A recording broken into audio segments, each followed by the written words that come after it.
Saudara-saudari yang dikasihi oleh Tuhan Yesus Kristus, pada kesempatan ini saya akan membahas satu kabar sukacita dengan judul Mengalahkan Dunia.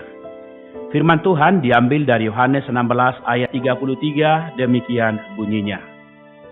Dalam dunia kamu menderita penganiayaan, tetapi kuatkanlah hatimu, aku telah mengalahkan dunia. Apa yang bisa diberikan dunia kepada manusia? Inilah pertanyaan yang berhubungan dengan setiap orang dan jawabannya juga bisa beraneka macam. Ada orang mungkin akan berkata bahwa dunia memberiku nama yang baik, menyebutku seorang tokoh yang terkenal, memberiku kedudukan, menjadikan aku pejabat penting, membuat aku menjadi raja yang memimpin. Ada orang yang berkata, dunia bisa memberiku ilmu pengetahuan, membuat aku menjadi profesor, seorang pakar. Dunia bisa memberiku harta kekayaan, membuat aku menjadi saudagar kaya. Dunia bisa memberiku kenikmatan, membuatku makan, minum, dan bersukaria. Namun, di dunia ini ada beberapa hal yang tidak diinginkan oleh manusia, tetapi menimpa kepada manusia. Bila manusia mau, ia akan memberikan. Bila manusia menolak, ia tetap bersikeras menyodorkannya, membuat manusia tidak bisa tidak menerimanya. Yaitu, pertama, beban. Kedua, penderitaan. Ketiga, kematian. Mari kita lihat. Yang pertama adalah beban. Di dunia ini, setiap perkara bisa menjadi beban bagi manusia. Belajar menjadi beban, pekerjaan menjadi beban, keluarga menjadi beban, anak-anak menjadi beban, kehidupan menjadi beban. Berbagai perkara sering menggiring manusia untuk menjilat orang demi keuntungan pribadi, bergumul mencurahkan tenaga, berkeluh kesah, dan bersusah payah. Seperti yang dikatakan dalam Pengkhotbah 2 ayat 17.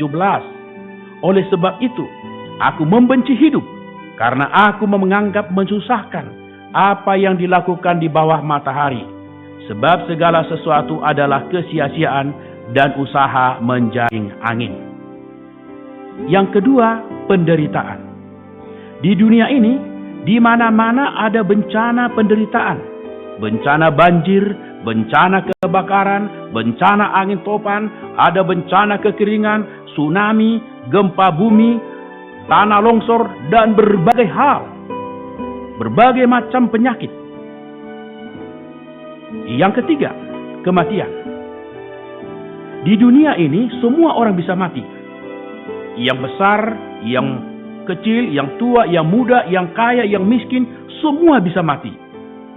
Roma pasal 5 ayat 12 mengatakan, sebab itu sama seperti dosa telah masuk ke dalam dunia oleh satu orang, dan oleh dosa itu juga maut.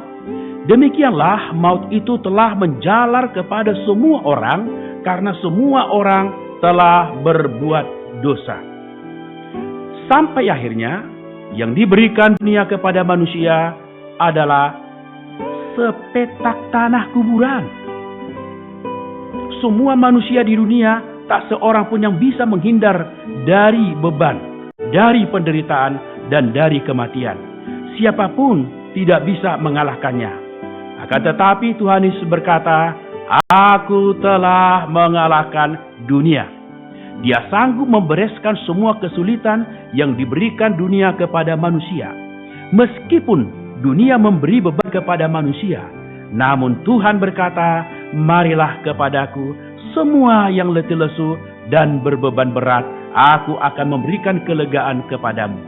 Meskipun dunia memberi penderitaan kepada manusia, namun Tuhan berkata, supaya kamu beroleh damai sejahtera dalam aku.